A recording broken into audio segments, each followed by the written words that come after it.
Hi guys, welcome to the Market Profile Educational Series Part 3. In this section we are basically going to determine who is in control of the particular profile. Remember, in the past two tutorials I have been stressing upon the fact that as a trader we need to determine in which direction the other time frame trader is betting, and we need to get aligned in that direction. So this is one part where we'll try and figure out in which direction the long-term trader is placing his bets. Before we begin to that part, there is one thing I want to discuss about, that is the market profile framework. Now there are three constituents of market profile that you need to become a good trader in this field. One is the profile structure that we discussed in the previous tutorial. Another one is realizing the importance of time. Let's say if you're a day trader and a structure has started developing, the profile structure, you need to know that there are only 5 or 6 hours available for that structure to complete. Hence you need to visualize whether in that given time a signal can a buying or selling signal can come or not, or whether it's feasible or not. The third part is the logic.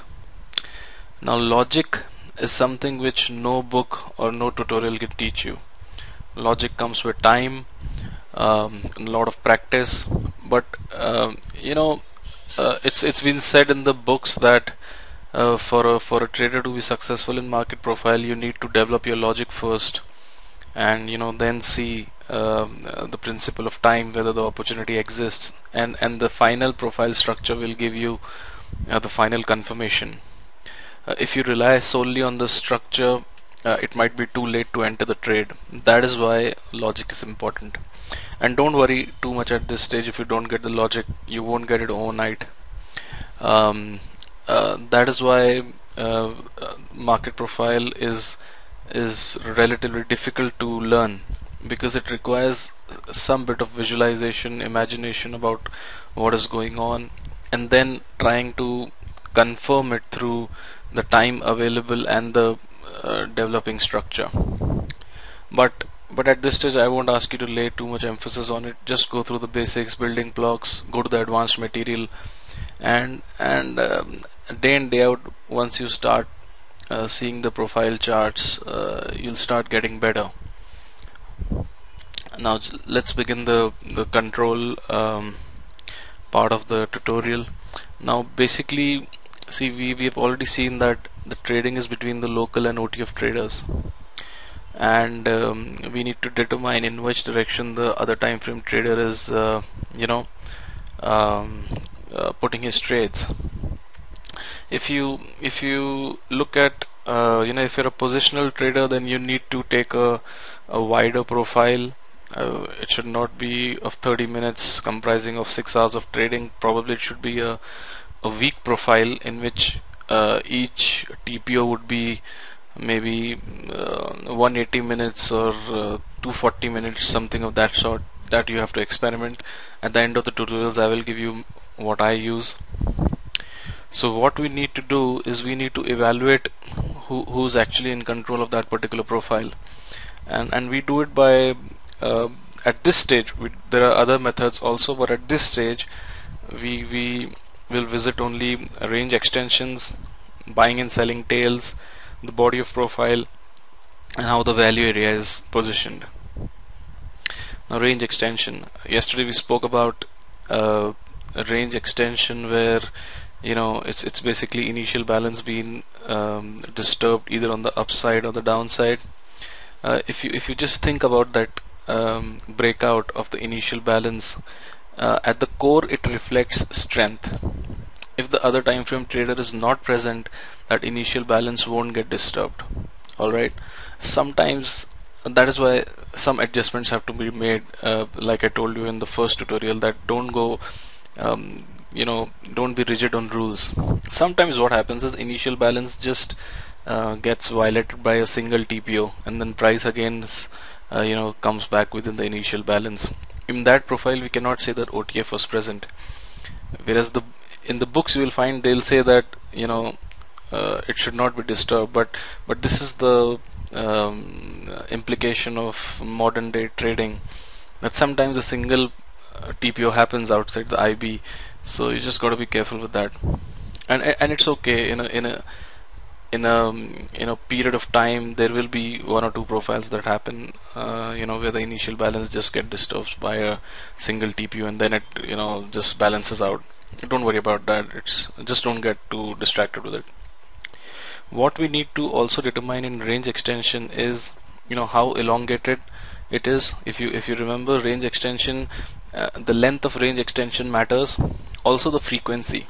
Now what do I mean by frequency? This is another aspect that I found missing in some of the stuff that I have gone through. I don't know if it's covered somewhere else. Frequency means, let's say we are taking a 10-day view, 10-day weekly profile. Okay, now the evidence that I would like to look for is how many times has the range been extended upwards and how many times it has been extended downwards. Okay, that gives you a clear indication of who's in control, and then we can, as a strategy, then we can use the buy and dip strategy later. Okay, combined with other stuff which we'll visit later.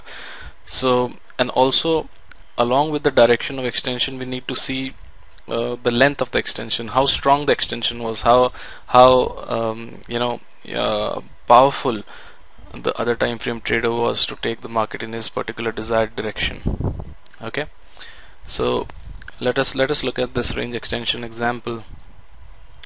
I just want to tell you that I have cherry picked the examples. It's only because I have to explain, and given the time restriction, I cannot pick up all the examples and show. Probably in the discussions I will, but if you just look here in this profile, after the initial balance get disturbed, few rotations happen within the IB again, but eventually the range extends downward. Now this is a day profile as in this whole profile represents 1 week of trading. Okay, so just see, once the range is extended downwards, how the market continuously finds it difficult to breach the initial balance on the upside and it trades down. It can happen that in one of the profiles, a single TPO happens, but the general trend will remain down. So this is range extension, and if you see, these are strong range extensions. How do you determine that? 2 points. One, look at the extension. The size is significant. Look at here also, size is significant. And number 2, look at the closing. It's not that the range extension is happening and closing is happening somewhere here. All the time, most of the time, the closing is happening in the lower quartile range. So this clearly indicates that the other time frame sellers are in control here. Okay, at moment don't lay focus on these volume bars. I will tell the importance later. We have a complete tutorial designated to that. Okay, I just hope this range extension point is clear. Now we come to the tail. We have already discussed what the tails are, the buying tail or the selling tail. The longer the tail is, the more stronger that trader is. Alright, and we need to look for trends in tail. Like again, if we have a series of profiles, we need to see how many times buying tail is present, how many times selling tail is present, what is the length of the selling tail, and the volume aspect will be covered later. Okay, if you have a tail at upper extreme of a profile that suggests other time frame seller, and if that tail is particularly long, that suggests that other time frame seller is aggressive. That is why he has just rejected those levels and driven the price down. Similarly, the longer tail towards the lower extreme of the profile suggests that the other time frame buyer is there. Okay, and one more thing I want to tell you, absence of tail also indicates an important point. Absence of tail indicates that none of the OTF trader or a seller, if he is present, is aggressive. What we look for is aggressive buying and aggressive selling. Why? For those who have traded a little bit, you should know that when a trader is aggressive, especially a trader who brings in a lot of money, the OTF trader, if he buys at a particular point, he will do everything to defend that. Okay, so the more aggressive The more longer the tail is, the more healthier the tail is, the better it is for us. Alright. Okay, so let us take an example here. If we look at here, just look at the tail, long tail that is there. Similarly, if you see here, the tail is not strong, but relatively, how do you place it? See, you have a long tail here, plus you don't have a selling tail here, and you have a tail here. What do you call, 3 A's and a single C. So when you combine this and this profile, it does give you an indication that buyers are present. Alright, it's all relative. If you see in this profile, you have two TPOs, that is a selling tail on L TPO, but here you have a single TPO on A, which again reflects that this particular profile is kind of neutral. It's not bearish, because look where the price is closing. The price is closing on the upper extreme. Look at the value area. This is the concept we'll cover in the next section. The value area is overlapping with this value area, but it's shifted slightly higher. These are the small things that you have to plug together to form a complete view. Now if you see here, what happens, look at the buying tail. Alright, in the D profile. This again suggests that buying OTF traders are present extremely strongly in this profile, and what you need to do is, don't look at one profile on a standalone basis. If you start doing that, then that will cause a lot of confusion. The only thing that you need to do is, you need to look at profiles with respect to each other. Again, I think this is a profile based on one single profile constitutes 5 days of trading. We are looking at slightly longer term profiles, because there are two advantages of it. The smaller the time frame, the more whipsaws you will get. That is the best way to put it. Whipsaws while reading also. Okay, but slightly longer time frame profiles will give you a much clearer view on the market. Okay. Just a sec. I think I think I made a mistake here when I said that the C has a tail. It does not have a tail because it has a A as a TPO. The only tail present is A. Here it is L. Then here it is a single print A and a single TPO of D. Alright. Okay, so next thing that we encounter is the TPO count. Now I hope you remember that we had discussed the point of control concept, the place at which the fairest transaction takes place. The TPO count is relatively easy. It reflects an imbalance between the other time frame buyer and other time frame seller. This is one of the least favored concept to look at. Just look at to know what is going on. Don't pay too much emphasis on it, and later I'll show you why. What you need to do is count the number of TPOs above the point of control and count the number of TPOs below the point of control. You don't need to do it manually. Softwares do it, and it is easy to get it through that directly.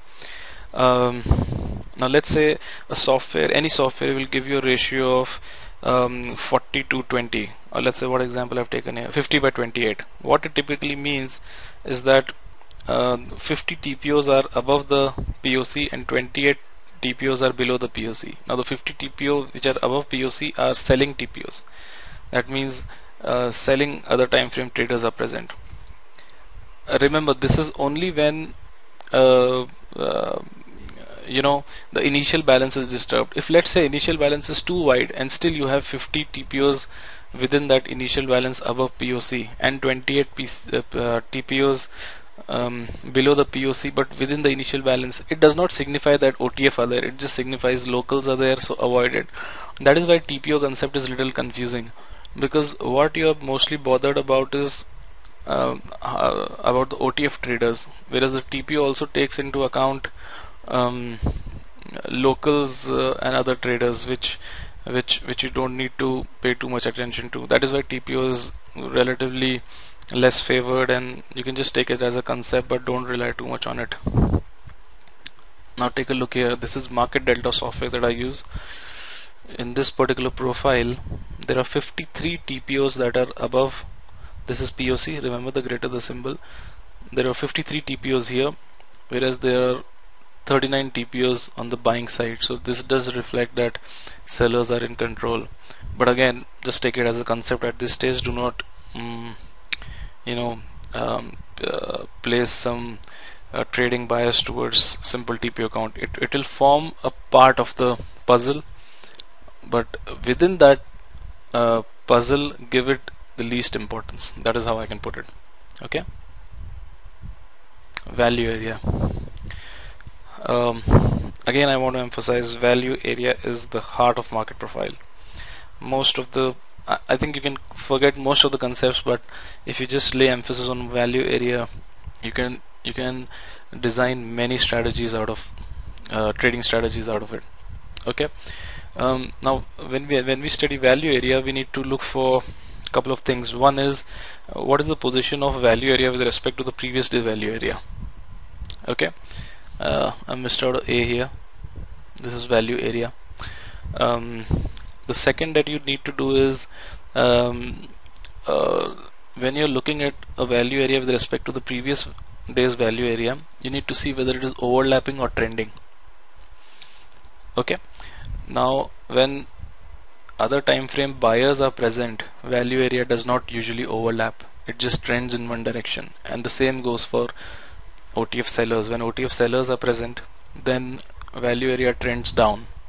Rarely it overlaps. When it starts overlapping, then you can know that the trend strength is slowing down, and maybe we are entering a range market again. Okay. There is one concept of initiating trades and responding to opportunities. Remember, we discussed about responsive sellers and initiative sellers, or let's say responsive buyers and initiative buyers. Okay, now these two concepts have to be understood. Don't get too confused with it. I think you'll have to read it a couple of times to get a hold of it, but anyway, I'll just make it easier. The thing is that initiative buying and initiative selling is what represents conviction by OTF traders, whereas responsive buying and responsive selling represents less conviction and more of reaction towards the current price, which seems attractive. Okay, now let me put it in a much simpler term. Okay, and just have some patience listening to this. Let's say we have a other time frame buyer. Okay, now the other time frame buyer can have two strategies in his mind. One is he can buy for the long term. Okay, when will he buy for the long term? He will buy for the long term when he's initiating the trades, or when he's putting in a lot of volumes. That is when he'll buy for the long term. Okay, now the other time frame buyer can have second strategy also, and that can be buying on dips. Now when will he buy on dips? He will buy on dips when the seller will be pushing the prices down, and he will respond to those prices being pushed down, and he will buy for the short term. Okay, so he can buy for the long term, he can buy for the short term. When he's buying for the long term, he's doing initiative buying. When he's buying for the short term, he's doing responsive buying. Okay, this is a very simple concept. If you take it this way, it will be much easier to understand. Alright. Okay, so let's go through. See, initiative buying is the activity which happens within or above the previous day value area. Now again, let's think about it. Let me put up a chart. Yeah, see, this is the profile. Okay, value area. Okay, now this is a bullish profile. Any buying which is happening here, okay, within the value area and above the value area, any buying which is contributing towards market trending higher is initiative buying. Okay, and similarly when the buyer be responsive, here the buyer is being initiative. The buyer will be responsive when the price will move below yesterday's value area. Are you getting it? Now when when the price moves below the value area, that means it is a sort of buy on dip strategy. Okay, now as soon as the market becomes attractive on the short term, and when will it become attractive on the short term? When it goes beyond the below the value area, that time the buyer responds. But when he's pushing the prices out of previous value area, he's taking control, he's initiating. Okay, similarly, see, initiative selling is something which happens within the previous day value area or below previous day value area. Okay, it's exactly opposite. And as I covered, the responsive buying happens below the value area. Similarly, the responsive selling will happen above the value area. Okay, now this is very simple to understand. Now, like in this profile, when I explained that when the value area is consistently trending higher, that means it can only happen when initiative buying is there. Similarly, when the value area consistently trends down, it can only happen when the initiative selling is present. Otherwise, it cannot happen. All right. So see, when a value area is above the previous day value area, it is categorized as initiative buying. It is similar to trading price breakouts. Okay, one strategy that a trader can have is he can trade the price breakouts. Okay, but a second strategy, if he knows that the long-term trend is up, what he can do is he can respond when the prices begin to fall. Now, if some of you remember, I think last June 2012 or July 2012, when we guys were discussing about Bank Nifty on the forum, Bank Nifty was consistently trending lower. It was heading 10,000, 9,800, 9,600, and I was buying. What I was basically doing was I was responding to the lower levels. I'm not suggesting that I am other time frame trader. I'm just giving an example because this discussion happened between most of the members online, and so this is what other time frame trader does. If he knows that the trend is up and the prices are falling below value area, then what he does is he enters and responds. Okay. Okay, so let us see. Yeah, so here we have previous value area. Now most of the range extension is happening towards the downside. This is initiative selling. Alright, or responsive buying. Why it is responsive buying? It is initiative selling by sellers. Why? Because it is happening below previous day value area. But because the K single tail or even the profiles which are pushing the prices up within the value area are below the previous value area, so responsive buying is happening. Okay, now see, by the way, the responsive buying concept, the part where I relate buying on dips with responsive buying is something I have linked because it is much easier to understand that way.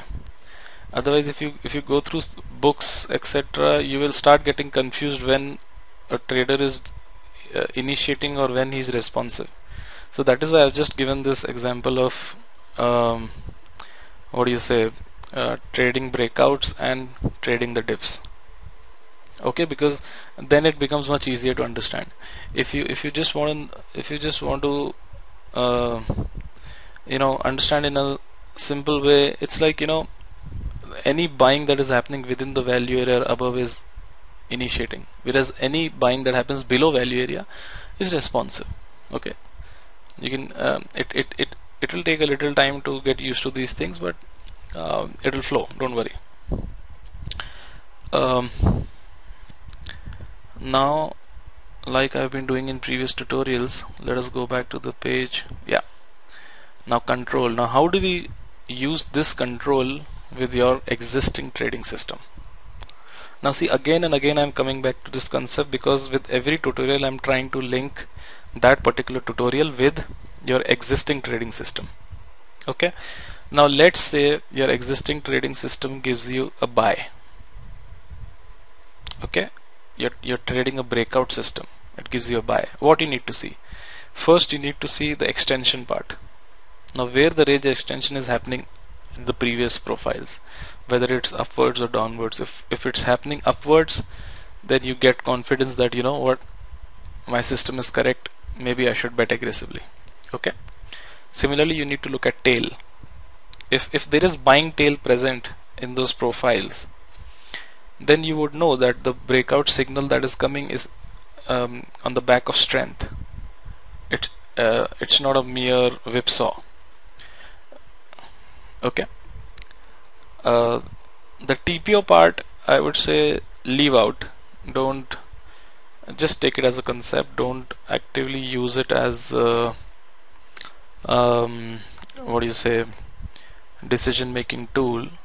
There is one more concept, other control factors that we'll be seeing much later in tutorials. There's something called as rotation factor. That is something you can see, that is pretty interesting.